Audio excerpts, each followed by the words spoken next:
Saludos y bendiciones a cada uno de ustedes. Una vez más nos volvemos a encontrar. Le agradezco que me esté acompañando para estudiar el mensaje de la palabra del día de hoy. Hoy vamos a estudiar la supremacía y la preeminencia de Cristo en toda la creación, que es el tema principal del libro de Colosenses. Para esto leemos en Colosenses capítulo 1 de los versículos 15 al 20 y leo de la Biblia de las Américas este pasaje que dice así: Él es la imagen del Dios invisible, el primogénito de toda creación, porque en Él fueron creadas todas las cosas, tanto en los cielos como en la tierra, visibles e invisibles, ya sean tronos o dominios, poderes o autoridades. Todo ha sido creado por medio de Él y para Él. Y Él es antes de todas las cosas, y en Él todas las cosas permanecen. Él es también la cabeza del cuerpo, que es la iglesia.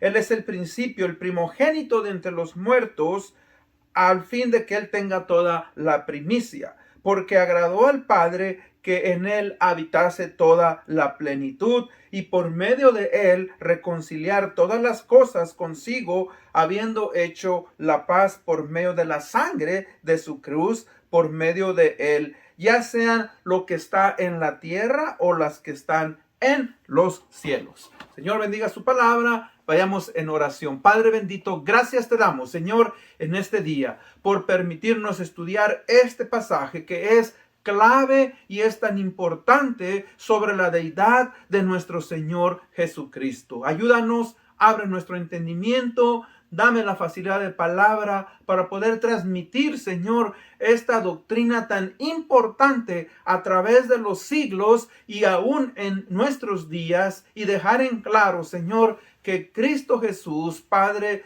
es Dios y que Él tuvo un cuerpo como el de nosotros físico, y que aún, Padre, a pesar de su limitación en ese cuerpo, Él nunca dejó de ser Dios. Gracias por esto, en el nombre de Cristo Jesús, te lo pedimos. Amén. Bueno, mis hermanos, estamos estudiando el libro de Colosenses, un libro muy importante de tan solo 4 capítulos, pero que hoy en este pasaje que acabamos de leer tiene una verdad profunda que todos nosotros tenemos que entender. Hace algunas semanas tuve la oportunidad de ir a unas conferencias sobre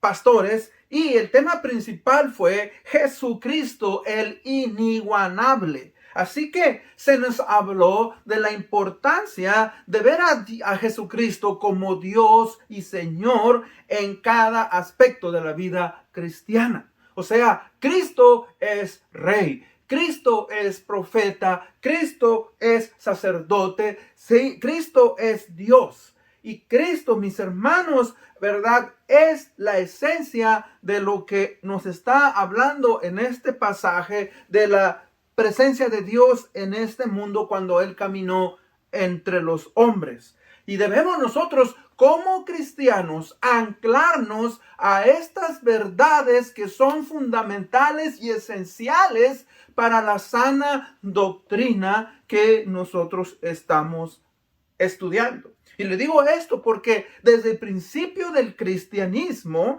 la iglesia cristiana tuvo que luchar para poder establecer esta verdad. De hecho, un gran teólogo contemporáneo dijo la siguiente palabras. Dijo: desde sus comienzos, la iglesia cristiana ha enfrentado un doble reto: el de afirmar la verdad y de confrontar el error. O sea que uno de los tropiezos más comunes que se han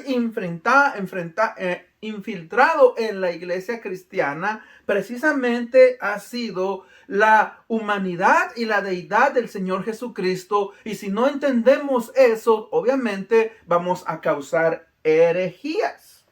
Y eso ha sido una lucha constante a través de esos 2000 años desde el nacimiento de la iglesia, y el poder entender tanto la humanidad como la deidad del Señor Jesucristo.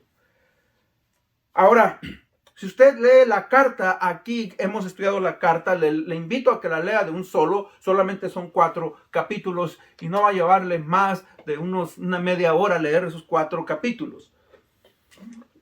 Recordamos pues que esta es una carta carcelaria donde el apóstol Pablo está preso y lo más probable es que él esté preso en la ciudad de Roma. Epafras, quien era una persona, uno de los, se cree que es el pastor en la iglesia, ¿verdad? Ahí en Colosas, en Hierápolis y en Laodicea, quien estaba encargado, visitaba al apóstol Pablo en sus prisiones y Epafras estaba comunicándole a Pablo constantemente de lo que estaba aconteciendo en esa iglesia en Colosas, pero que Pablo no conocía y que fue fundada por líderes como Epafras. Ahora, Pablo obviamente está en la cárcel. Y una de las cosas que hemos estudiado en este capítulo 1 es que Pablo obviamente puede hacer 2 cosas. Pablo ora por los hermanos para que los ojos de su entendimiento puedan ser abiertos y puedan ser confirmados en la verdad. Y la segunda cosa que Pablo puede hacer es precisamente escribirles una carta y mandarla por medio de Epafras. Epafras ha informado a Pablo de un gran problema. El problema es que se han infiltrado ciertas enseñanzas, puede ser como los agnósticos, que ellos reclamaban tener un conocimiento especial, tal vez los judaizantes y otras enseñanzas que vamos a estudiar más adelante en los capítulos 2, donde vamos a ver qué tipo de enseñanzas se habían infiltrado a la iglesia y que estaban amenazando la pureza de la doctrina fundamental. Y es entonces donde Pablo le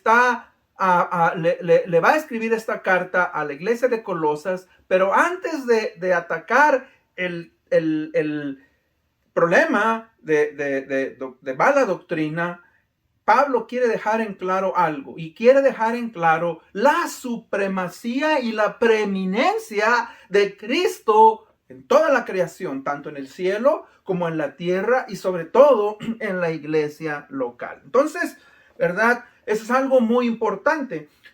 Ahora, estamos hablando de la preeminencia, la palabra preeminente. La palabra preeminente quiere decir persona que tiene ciertas cualidades que son más elevadas que el resto de sus semejantes. Ahora, en este caso, hablando del Señor Jesucristo, hablando teológicamente, Cristo es superior a toda la creación y a todo lo creado. Él, como Dios, tiene el lugar más alto que ningún ser creado pueda tener. En otras palabras, Cristo es Dios. Cuando Cristo caminó en este mundo como ser humano, lo veían sus semejantes en una forma como la de usted, con un cuerpo, y obviamente ellos dudaban que él fuera divino. Pero nosotros para eso tenemos la palabra de Dios, por eso a ellos se les dio tantas pruebas de que Cristo es Dios. Así es que vamos a entrar pues a este estudio, y el punto número 1, el único punto que tengo es algunas verdades fundamentales de la deidad de Jesucristo. Primeramente dice el pasaje, versículo 15, Él es la imagen del Dios invisible, hablando de Jesucristo. Ahora, Cristo es la imagen del Dios invisible. La imagen, la palabra imagen, de ahí usamos los otros icono. El icono, ¿verdad? Es una copia, es una fotografía de algo que nosotros ponemos hoy en un teléfono o en un papel.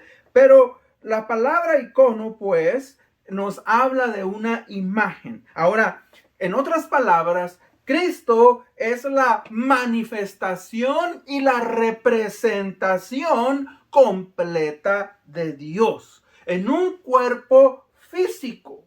O sea, cuando Cristo Jesús caminó en este mundo, Él, mis hermanos, tenía, ¿verdad?, la llenura y la representación de Dios estaba en él completamente. Ahora, obviamente, para sus hermanos, para la comunidad en Nazaret y para la gente en Judea, al verlo como un ser humano, había en cierta manera una duda de que él fuera Dios. De hecho, los judíos, los religiosos decían, ¿quién es este? Dice, su padre es José el carpintero. Conocemos a sus hermanos, a Judas, a Jacobo, a José, a sus hermanas. Él es el hijo del carpintero. O sea, ellos tropezaban con la forma humana de Jesucristo, pero no entendieron que Cristo Jesús había sido, ¿verdad?,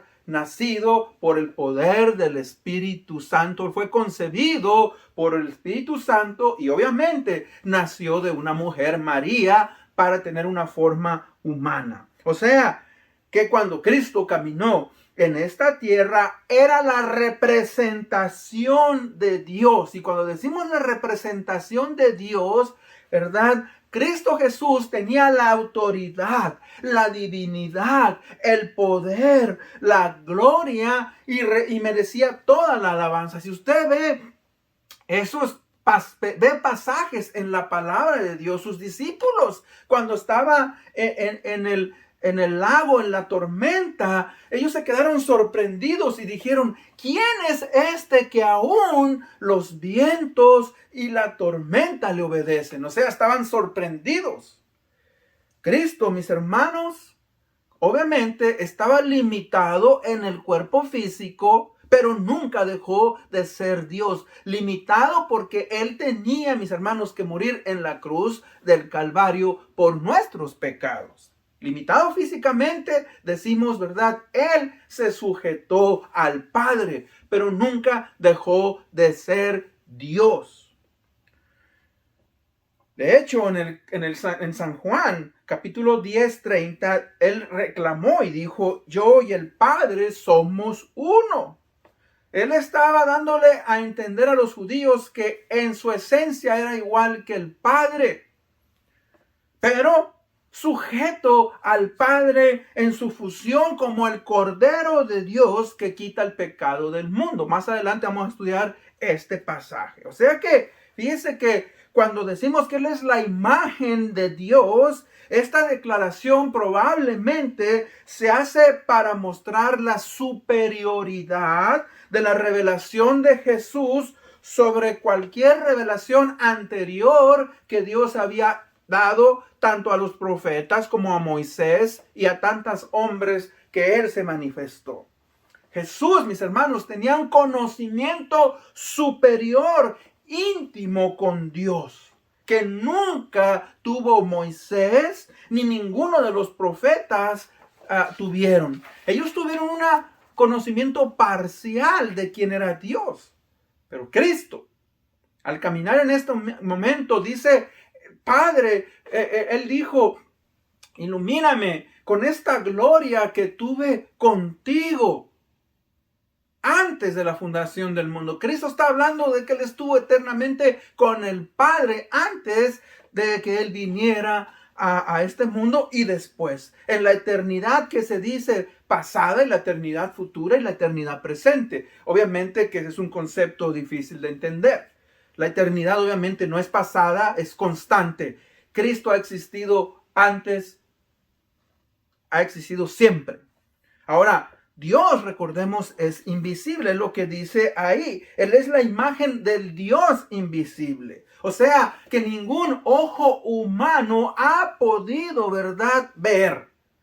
Pero Cristo tenía, obviamente, un conocimiento de su Padre y de Dios que Él sí podía expresar, porque obviamente ningún ojo humano ha podido ver a Dios, mas Cristo sí lo ha visto y estuvo con Él. Cristo, mis hermanos, amigo, le conocía íntimamente y completamente al Padre. Por lo tanto, ¿verdad? Él estaba capacitado para poder tener una revelación completa en Dios. Cuando Tomás le dice, enséñanos al Padre, y creeremos. El Señor Jesucristo le dice: Tomás, tanto tiempo he estado con ustedes y dices que no conocéis al Padre. El que conoce al Padre, me conoce a mí, a Cristo, dice, conoce que al Padre. ¿Por qué? Porque en Cristo, mis hermanos, se manifestó toda la deidad. Ahora, también dice el pasaje, el primogénito de toda creación. O sea que Jesús es eterno. Ahora, en este contexto, ¿verdad? Tenemos que entender la palabra primogénito. La primera definición es el primer nacido de la familia, de una familia. Y esto es muy importante de entender porque hay una secta, y no solamente esta secta, sino el arianismo Ariano enseñó, obviamente, que si Cristo él llamaba a Jehová, al Padre, él tenía que haber sido creado. Y ese es uno de los primeros de los conflictos hoy que han existido, que de hecho hasta hubo un concilio en el cual tuvo que ser declarado que Cristo había existido y que era, ¿verdad?, de la naturaleza del Padre. O sea que cuando hablamos del primogénito, no tenemos que quedarnos solamente con esa palabra, porque esta secta, ¿verdad?, enseña que Cristo fue el primer ser creado por Dios. Y aquí hay un conflicto. Hay un conflicto. Fíjese que tenemos que analizar el significado de las palabras. Mire, por ejemplo, yo voy a usar la definición de la palabra casa. Y la palabra casa puede tener muchos significados. Aquí yo le voy a dar 7. Primeramente, la palabra casa es un lugar construido con ciertos materiales para poderse habitar. Pero una casa también es el lugar donde habitan las personas. También la palabra casa puede ser como descendencia de una familia. En la Biblia, en el Nuevo Testamento, se dice que José era de la casa de David, dando a entender, pues, que él provenía de una descendencia. También la palabra, en este caso, casa de David, era una familia que originó una comunidad.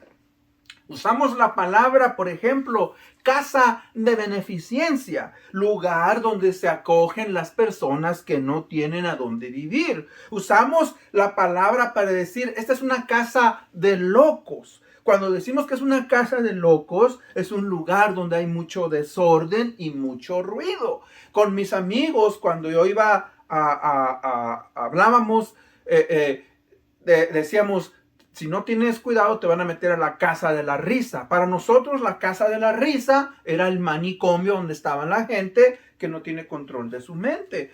Igual, nosotros decimos, esta es la casa matriz. Cuando decimos la casa matriz, estamos hablando del lugar central de una compañía o de una organización.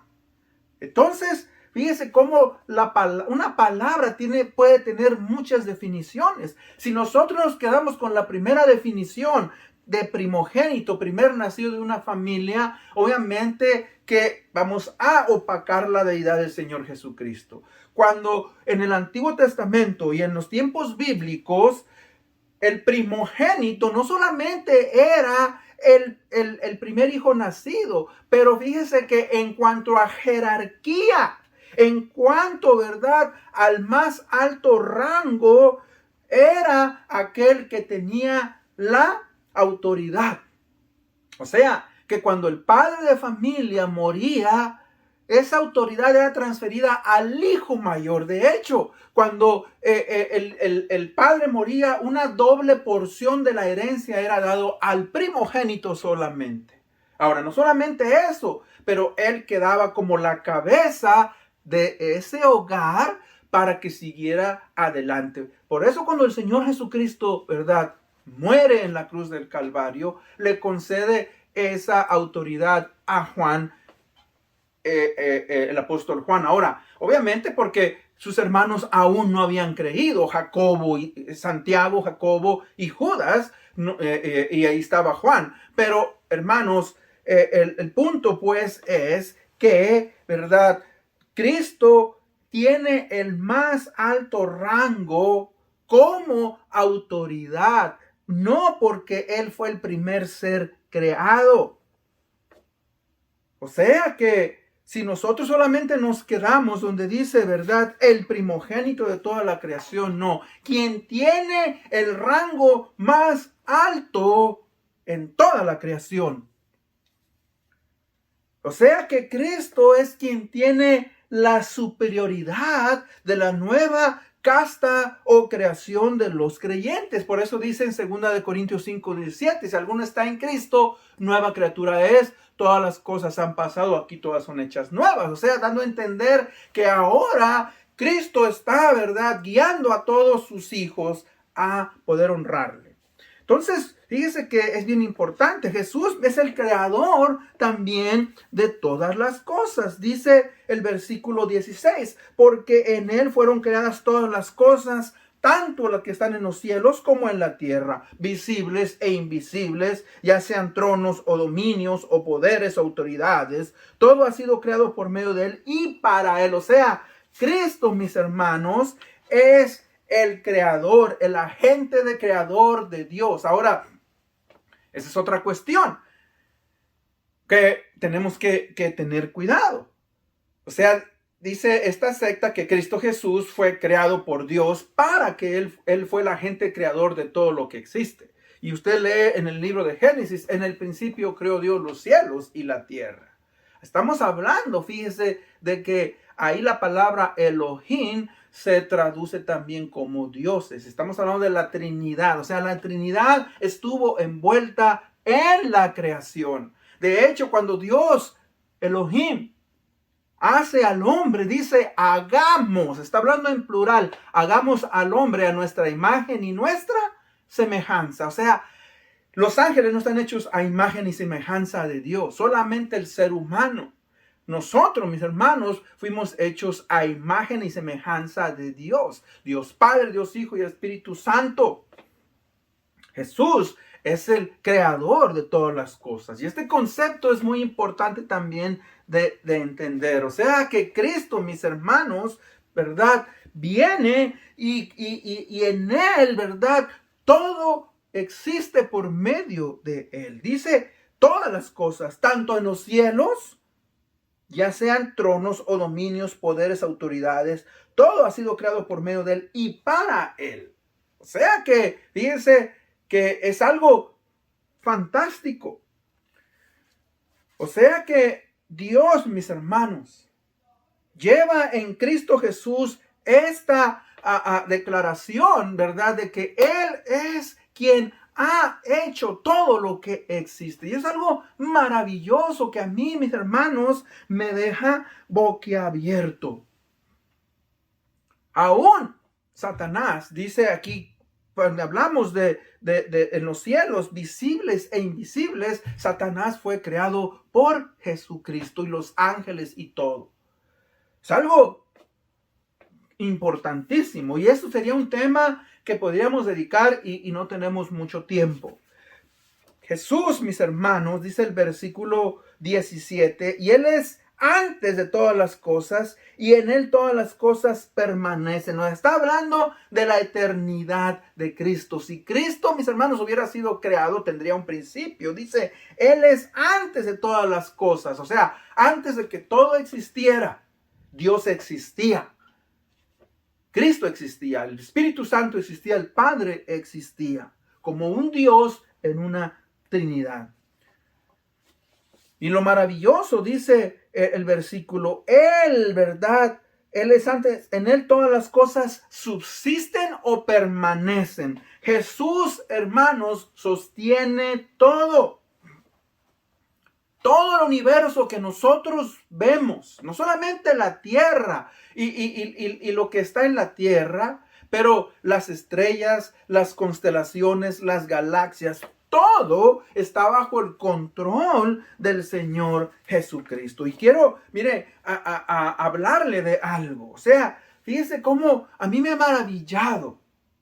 Si nosotros procedemos de una casualidad, ¿por qué en el mundo hay un orden. Aunque hay caos por medio del pecado, a pesar de eso hay un orden y los científicos lo saben y no hay manera de explicarlo. O sea, cuando digo eso, fíjese, ¿por qué la Tierra se mantiene suspendida en el espacio, pero a pesar de eso, ¿verdad?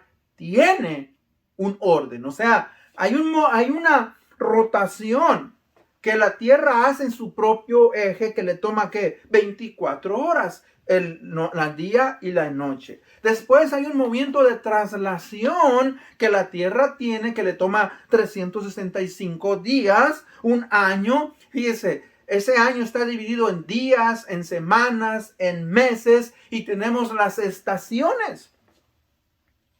Fíjese que la Tierra, mis hermanos, está en un movimiento de rotación.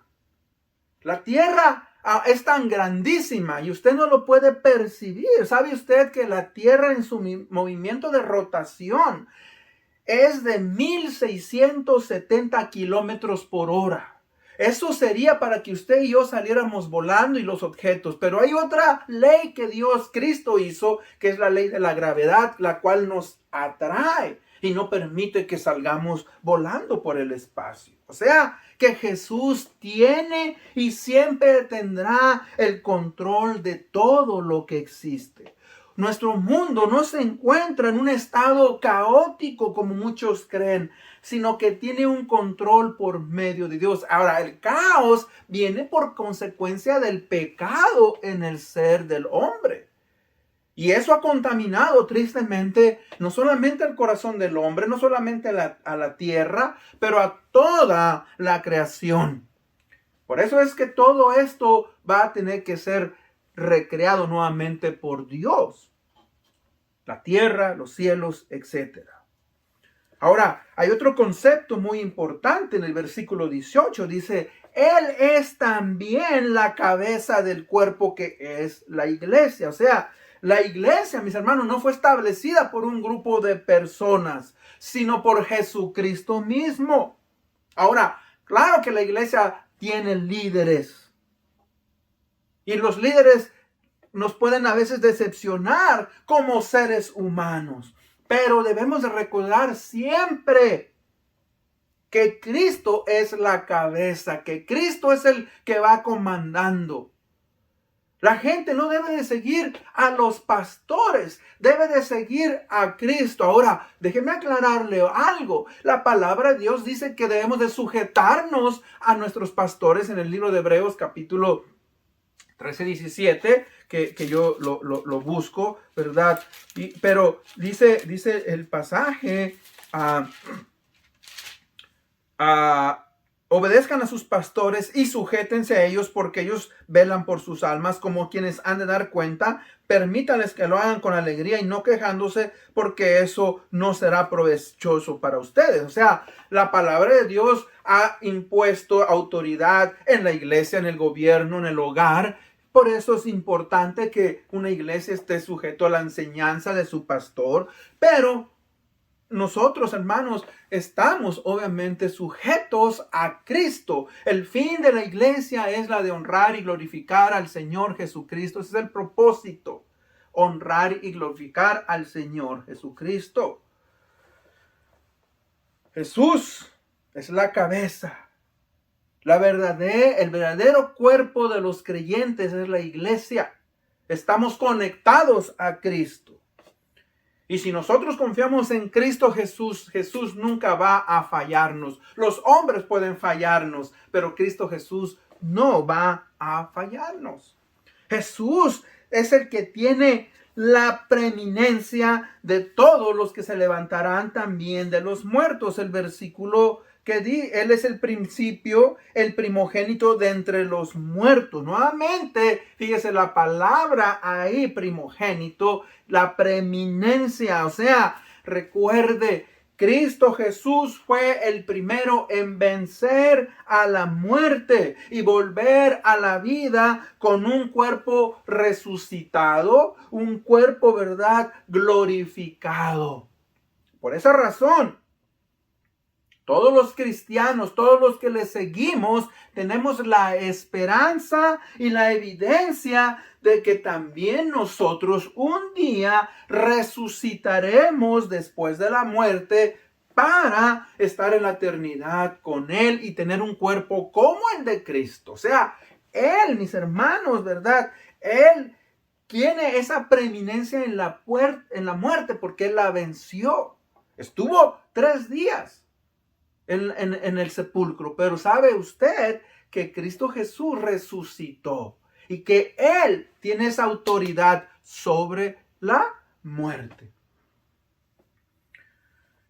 Ahora, el versículo que continúa, dice el versículo 19, porque agradó al Padre que en Él habitara toda la plenitud. O sea que en Cristo Jesús habita toda la plenitud de la deidad. La palabra plenitud quiere decir todo, completo. O sea, Cristo Jesús cuando caminó en este mundo, en Él estaba toda la plenitud de la deidad. Era humano como usted y como yo, pero era tan Dios. Por eso es que cuando Él murió en la cruz del Calvario, nuestra salvación es completa. ¿Por qué? Porque Él era perfecto sin pecado.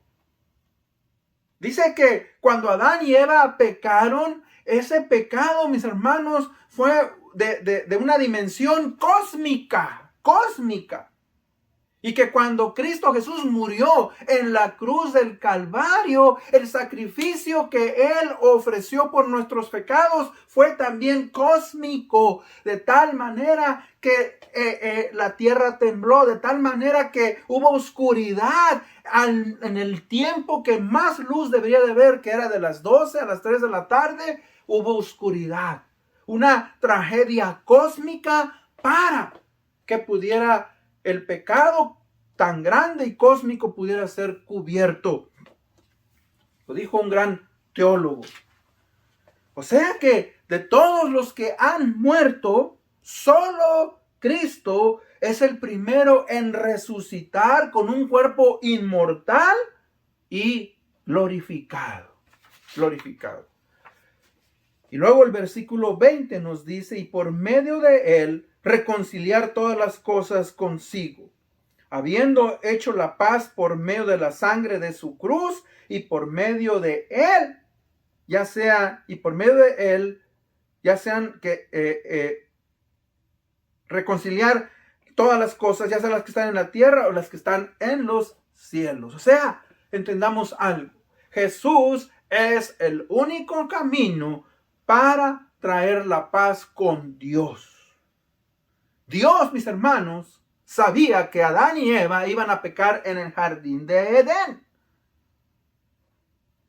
Pero ya en el libro de Génesis, capítulo 3, versículo 15, nos habla de que Dios ya estaba apuntando a Cristo Jesús, que iba a nacer de una mujer y que al morir Cristo en la cruz, ¿verdad? Sería en cierta manera mordido en el talón por Satanás, la serpiente antigua, pero que Cristo aplastaría a esa serpiente en la cabeza para, ¿verdad?, traer reconciliación con el Padre.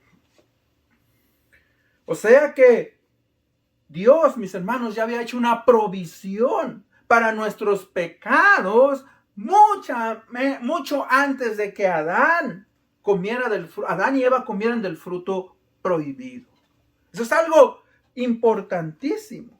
Cuando Cristo Jesús murió en la cruz del Calvario, Él reconcilió. Había un pleito, recuerde, cuando dice reconciliar las cosas, tanto las que están en los cielos como las que están en la tierra. O sea, en el momento que hubo pecado, desde que hubo pecado, hubo una rebelión, hubo una esfera de pecado y estaba la esfera, ¿verdad?, celestial. Entonces, Cristo al morir en la cruz trae reconciliación en el cielo con el Padre, y el ser humano para que pudiéramos, a través de su muerte preciosa en la cruz del Calvario, nosotros poder caminar la vida plena en Cristo Jesús.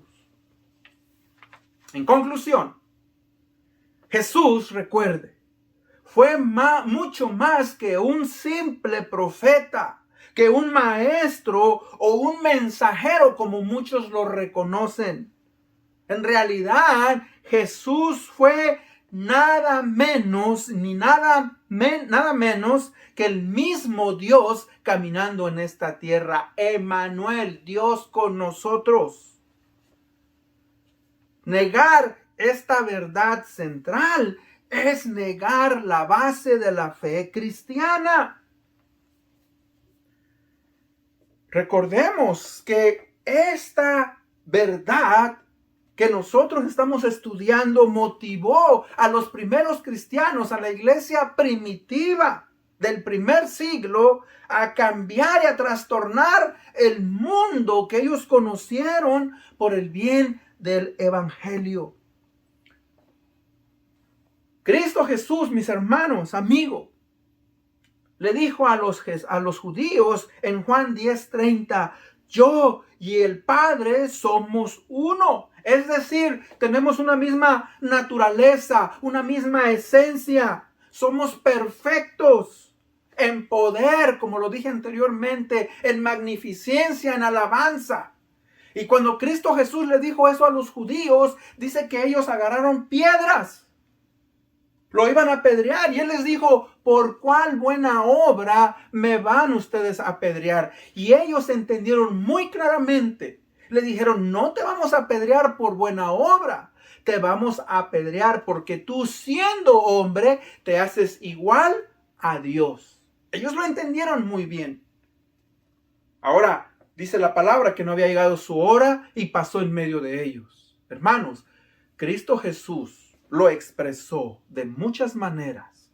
Él era Dios, enviado por el Padre, pero sujeto a la autoridad del Padre para que usted y yo pudiéramos recibir salvación y vida eterna a través del sacrificio que Él hizo en la cruz del Calvario. Con esto en mente vamos a terminar. Oremos. Padre bendito, gracias te damos en este día por el privilegio y la oportunidad de poder estudiar este pasaje, Señor, que es tan clave en nuestras vidas. Nuestro Señor Jesucristo tiene la preeminencia en todo lo que existe porque Él es Dios, y no solamente por eso, sino también porque Él murió en la cruz del Calvario y ahora nos ha dado la oportunidad y privilegio de que todos aquellos que creemos en Él podamos tener también un cuerpo como Él tiene, un cuerpo glorificado, un cuerpo que es diferente al que todos tenemos en este momento. Ayúdanos, Señor, a entender que en Cristo Jesús la verdad está patente, es real, y que podamos vivir vidas de obediencia sujetas al Padre. En el nombre de Cristo Jesús pedimos esto. Amén. Dios les bendiga una vez más. Gracias por acompañarme. Nos vemos hasta la próxima.